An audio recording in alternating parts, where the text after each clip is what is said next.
Hi everyone, this is Sig Suarez and welcome to another episode of Watch Manila. Today we are taking a look at the Rolex Datejust and we will try to understand why every watch collector has this one in their collection. What makes this watch special? We'll find out. So come on! Before we go further, please don't forget to like this video and subscribe to our channel, Watch Manila. Also, please follow our renowned Instagram page at watch_MNL. This particular watch which we have has been used almost daily for over 20 years. It has also never been serviced, as you can still see the original sticker at the case back.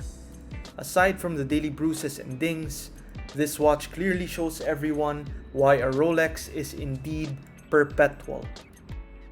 As a short background, the Rolex Datejust was introduced in 1945 to commemorate the 40th or the Jubilee anniversary of the founding of Wilsdorf and Davis, which is present-day Rolex. This is where the term Jubilee for the bracelet originated. Notable in the older models of the Datejust was its coin-edged bezel and the lack of the date magnifier in the 3 o'clock position. The Cyclops or the date magnifier was introduced only in 1954 during the Basel Fair. Also notable was that before the day date, the President Rolex was introduced in 1956. The Datejust was only available in 18K gold. As the day date assumed the flagship model of Rolex, the Datejust slowly introduced stainless steel and combination models. In the 1970s, the quick set mechanism and the sapphire crystal started to be integrated with the Datejust models. For the longest time, the standard size for the Datejust was 36mm, except for the ladies' models. In 2009, the first major upgrade in decades happened as the Datejust 2 was launched. The Datejust 2 is a 41mm version of the Datejust. After a few years, Rolex quietly reclassified the Datejust 2 simply as the Datejust 41. So the current Datejust lineup, according to the Rolex website, is composed of the 31mm, the 36mm, and the 41mm. Let's do a little unboxing and let's see what came in the box of this Rolex Datejust. As you can see, the old Rolex box is much more different than the newer ones. When you open the box, you're greeted with two booklets. The first one is about your Rolex Oyster. It contains everything you need to know about the Oyster. And the second one is about the Rolex Datejust. It has all the information about the Rolex Datejust. Next, we check out this card holder type of leather good which comes with it. And the first one in the card holder is the Rolex chronometer certification. You have it in different translations, so English and all the different languages. So it's a beautiful leather material with the Rolex logo in it. And for the next part of this card holder is a Rolex calendar. Back in the old days, Rolex provided you with calendar, and this one is a 97-98 calendar. Now we go to the watch box proper itself. So when you pull it out, it's a green leather box with the Rolex logo embossed on the bottom right of the top part. When you open the box, you will see a Rolex logo on the wooden part. You will also see the tags that come with it, including this Rolex tag, this COSC tag, the chronometer tag, this is the famous one, and it has the Rolex hologram in it. So this comes with every Rolex watch.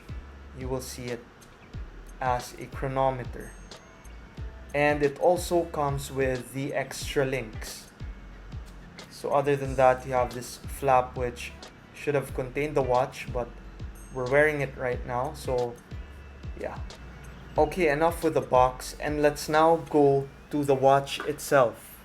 This Rolex Datejust which we have right now is a reference 16233. This is a late 90s model, and the watch features the Rolex Caliber 3135, essentially an automatic movement with a 48-hour power reserve.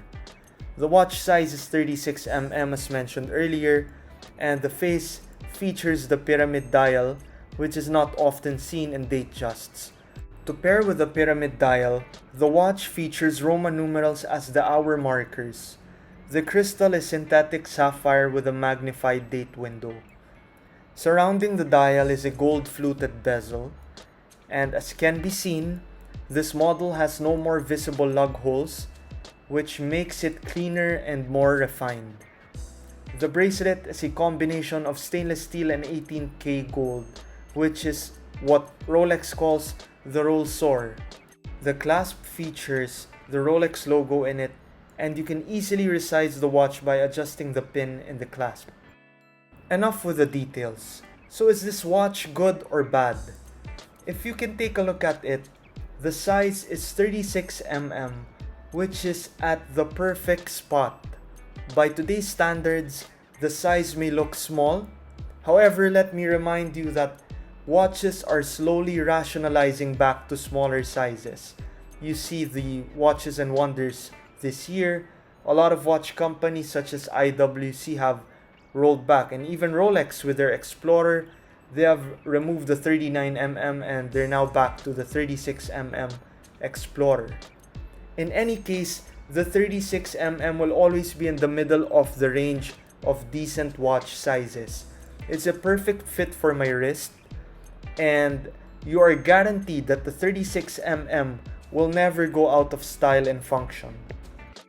The weight of the watch is pretty normal. You won't be obstructed in doing anything, it's not bothersome. You could do your everyday tasks perfectly. In fact, it's not heavy at all. It's just in the perfect zone. This watch clearly fits well in any wrist size, big or small. In fact, you could even see ladies now wearing this 36mm Datejust. You'll also see men both with big wrists and small wrists wearing this one, and really you have to admit that it looks good, whether on a big or small wrist. Let me go through 3 reasons why I believe this watch remains to be a staple in the collection of a lot of people. The first reason is because it stands the test of time. The watch still looks up to date even after over 20 years.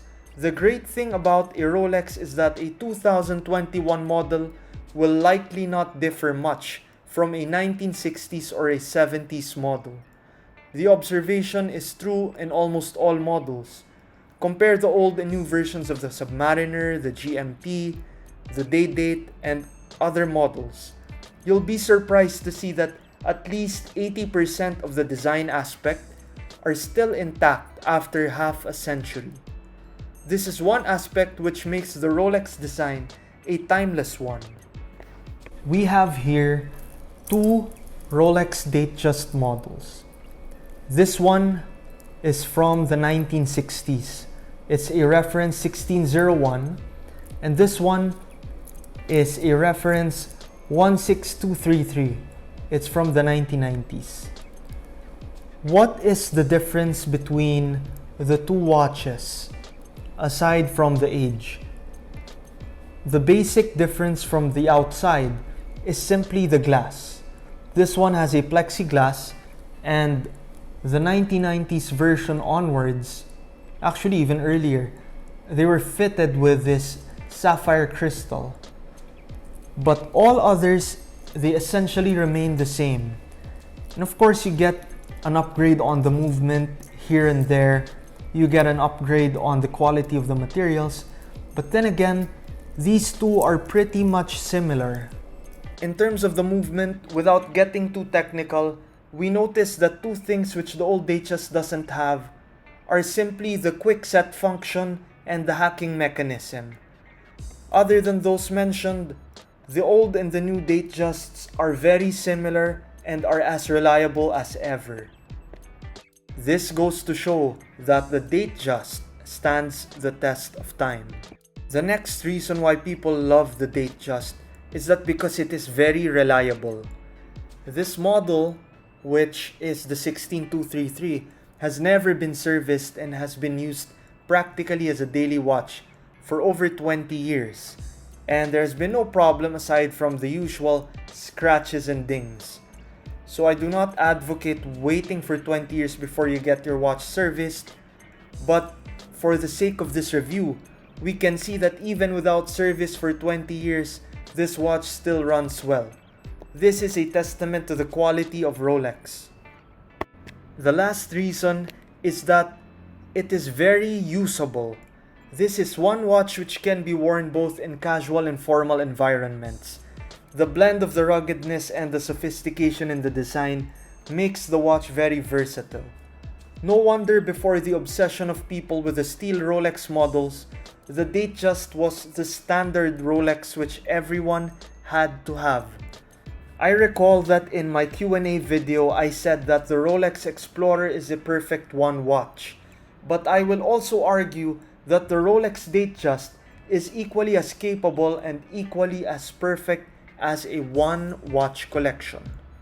The question is the Datejust worth it? Of course it is worth it. This is a watch which doesn't see much of the price action, but you will never regret purchasing a Datejust. It will stay in your collection, you could pick it up anytime, and you could go to any event which you want. And in any collection, whether it's a one watch collection or a 100 watch collection, you will never go wrong with having a Datejust in yours. And that is it for the Rolex Datejust, everyone. If you enjoyed this video, please like it and please subscribe to the channel Watch Manila. Please also follow us on Instagram at watch_MNL. Thank you so much and see you on the next episode.